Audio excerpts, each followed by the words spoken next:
Thank you for that. Well, I'm not sure that I would describe myself as a disruptor, but I'm not going to compete with the energy of Misha and Kim, so I'm going to stand here at the lectern. So first of all, thank you very much for having me here. I'm really happy to be here and talking about energy in particular and innovation in the energy sector, which I think we have a story to tell as others do, and certainly it's an exciting and I think important conversation. So first of all, let me start with talking about safety. So as you would have heard earlier from Jackie, we start every meeting with a safety moment as a brief reminder about how safety is important to us and keeping safety top of mind as we work to ensure that all of the people that work at and with Emera go home safely every night. So let me share a quick story for you. So I was in Emera's offices dashing from one meeting to another, probably late as I can be at times, and I was walking swiftly down the stairs. And one of my colleagues called me out because I think I had some papers in one hand and I probably had my phone in another.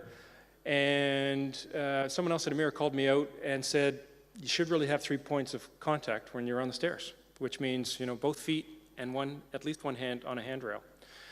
And so first of all, it was a good reminder to me, but also for me really encouraging, because I think one of the things that can be hard sometimes is to call other people out when you see something that's happening that is not safe, particularly if someone where you may not know them well, or they may carry a big title or something like that. So just for me, encouraging, and something that we want to continue to encourage, and watching out for each other and keeping each other safe. So Roger talked about Barbados Light and Power Company, and let me take a few minutes and tell you a little bit more about Emera. Safety is our top priority, but let me tell you a little bit more. So first of all, we're an energy company with $29 billion in assets, and that's Canadian dollars. Put that into Barbados dollars, $50 billion Canadian, $50 billion Barbadian. We have 2.5 million customers. We have about 7,400 employees in Canada, in the US, and in the Caribbean. And what's interesting is this big company grew out of one that is actually relatively small. It grew out of Nova Scotia Power, based in Halifax, Nova Scotia. And today we have investments and operations as far north as Labrador, pretty close to the Arctic Circle in Canada, as far west as New Mexico, and as far east and south as Barbados. Now, in addition to operating here in Barbados, also in the Caribbean, we operate the Grand Bahama Power Company in Grand Bahama, and we also own interests in the electric utilities in Dominica and St. Lucia. And as you know, in the Caribbean and in Florida, it's been a tough storm season so far. After battling with Hurricane Matthew last year in Grand Bahama this year, of course, we faced Hurricane Irma, which impacted to some degree our operations in Grand Bahama, but to a significant degree in Florida. And even more devastating, of course, is the impact of Hurricane Maria, which hit the island of Dominica with Category 5 force. And for us, we were really pleased when we heard that all of our team members in Dominica were safe. And we're really proud of what they've done in the wake of all that disaster in terms of their efforts to restore some of the critical power infrastructure, to restore hospitals and airports and the like. And we're grateful for all the assistance that came from many places across Emera's affiliates, in particular from, including here from Barbados Light and Power. Now, Emera's operating portfolio, and you can see on the map there, is as diverse as the operating locations. We operate 9 different electric utilities, two gas utilities distributing natural gas to customers to heat their homes and cooktops and the like. We own 2 high-pressure gas transmission pipelines, about 2,000 megawatts of merchant power, so competitive generation that includes combined cycle natural gas, biomass, tidal, and hydro. And with the addition of TECO Energy last year, based in Florida, we're now recognized as one of the top 20 electric and gas utilities in North America. And for more than a decade, all of this of Emera today has really founded out of a strategy that remains true today, but has been for more than a decade, which really is centered on leading the way in delivering cleaner, affordable, and increasingly now we're talking about reliable energy to customers. And it is working. Today, Emera is 10 times the size it was just 12 years ago. Now, as we talk about strategy, we also talk about innovation. And at the core of our growth has been innovation. Now, the truth is, really, when you think about it, there hasn't been that much innovation in the delivery of electricity since it was invented over 100 years ago. But that's changing now, and it's changing quickly, and technology is clearly driving that change. And we're innovating inside our business by generating more energy from renewable and sources and natural gas, by helping our customers to shift to different forms of energy, including heat pumps to heat their homes, electrification through heat pumps and electric vehicles, and by investing in new technologies, creating smarter and more reliable grids, helping customers with smart meters, as you've heard from Roger, and now testing and implementing large-scale electric storage. We have a lot going on at Emera, so let me tell you some of the things and some of our major projects. It seems I'm behind by one slide. Let me catch up. So, renewables. Geography plays a big part in how we think about implementing renewables into the grid. The natural resources that are available obviously drives what can be the most efficient source of renewable energy. In Atlantic Canada and the Northeast US, it's wind, hydro, and tidal. In Florida and the Caribbean, obviously, solar makes a lot of sense. Now, back in Nova Scotia, relying on the sun as a reliable source of energy is not quite as productive as it is here, but the wind is. And so it's no surprise, therefore, that Nova Scotia has in fact integrated more wind into the system as part of the electricity generation than in any other place in Canada, I think in fact more than any other place in North America. And it's also from a utility that about 15 years ago would have been about 90% of its generation would have been from coal-based resources. By 2020, 40% of its generation will be renewable. With our Cape Sharp tidal project, we're also looking to harness the immense power of the Bay of Fundy, which has the largest tides in the world. And last year, Cape Sharp Tidal deployed the first of planned two 2-megawatt tidal turbines. And this is a really important demonstration project. And the learning that will come from this, we believe, will create a path towards a tidal energy in Atlantic Canada. And similar to those learnings will be useful around the world.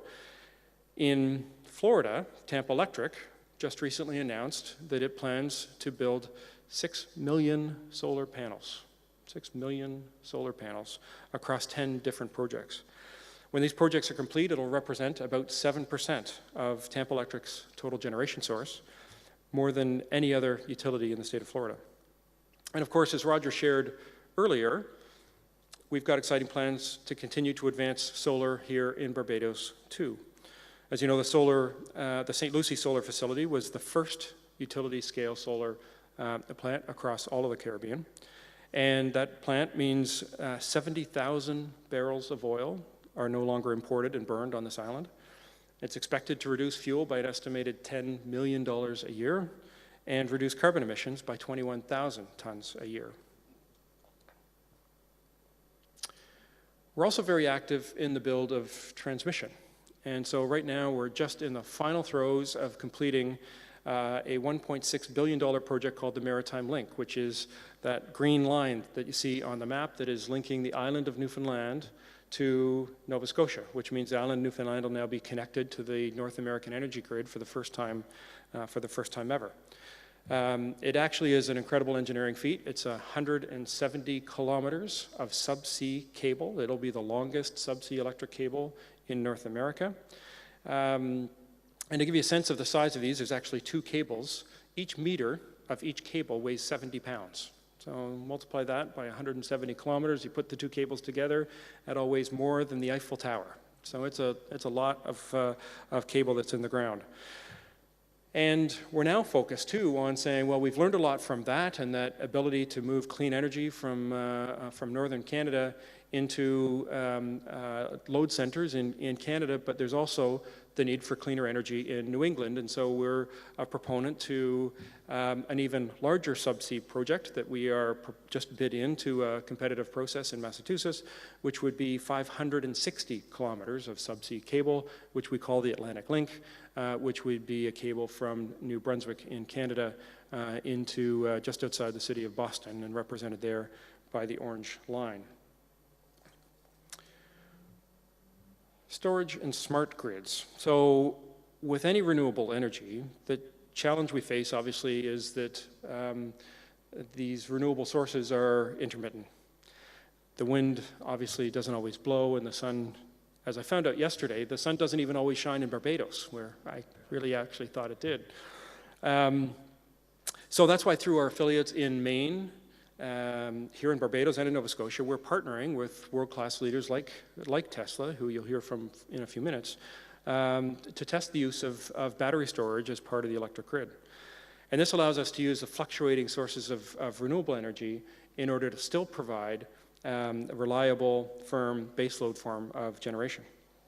And we're also bringing in smart meters. As you heard from Roger, we have now 30,000 smart meters installed here in Barbados, and Tampa Electric and Nova Scotia Power and Emera Maine over the coming few years looking to install 750,000 smart meters in their customers' homes in the years to come.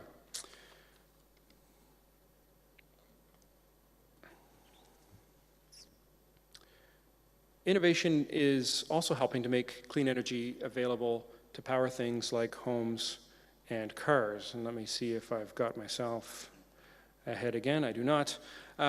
So Nova Scotia Power has now plans to install 12 electric vehicle fast charging stations in the province of Nova Scotia. Will be ready in the spring of 2018. Here in Barbados, which has, as you might know, the 6th highest density of road density in the world, and already has 40 public charging stations. Electric vehicles really does present an innovative opportunity to become part of the power grid, using those batteries to support the power grid while eliminating harmful emissions. You heard Roger talk about to have our goal to have Barbados powered, 100% powered by 100% clean energy on or before 2045. We're really proud of this goal. In fact, it's something we talk about at Emera a lot, and the ability to really drive and showcase the transformation that can occur into a clean energy environment. Before I close, one thing I would like to share some news about a project that is just getting off the ground, and I'd say this is just still in the early planning stages, but it's something that I've actually seen and am excited about, and so I thought I'd share it with you today, and that is that Emera and the team here at Barbados Light and Power is working together with partners at the University of Maine to test the idea of trialing a floating wind project here in Barbados. And so the plan would see a floating wind turbine that would be designed and built at the University of Maine, brought here to Barbados, and installed offshore and connected into the grid. And testing technology that would provide critical data in terms of the evolution of that as an application that could have global significance, but of particular significance here, where the abilities to capture wind resource obviously become exponential if we can do it offshore, but because the waters are deep, doing it in the traditional way is more difficult. So we think this is really, really exciting, and we're pleased to be part of it and thinking about the idea to test this technology right here in Barbados. And again, this is still in the very early stages and a lot of work to do, but wanted to share the potential of that project with you today. All of the projects I talked with you about today require not only innovation, but they also require partnership. Partnership with government, partnership with firms like Brea, with universities and other innovative companies like Tesla to meet the demands of our customers as they continue to change, and to lead the way in providing cleaner and more affordable and reliable energy to our customers. So thank you for that. Now with that, I have the honor of introducing our next guest. And truthfully, I'm glad I went before him rather than after, because while I think that some of the things that we're doing is really exciting and progressive, it's pretty hard to compete on that stage with Tesla. And the things that we're doing and trying to be progressive within our industry, Tesla's vision is to change the world.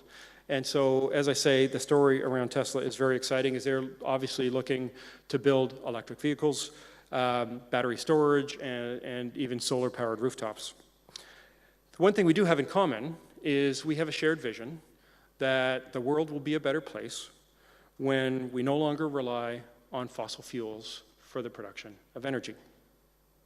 Stephen Pollock, who's the next speaker, who is the lead of the Integrated Island and Community team at Tesla, is a great guy. He's a friend of Emera's and also a great partner. And so with that, Stephen.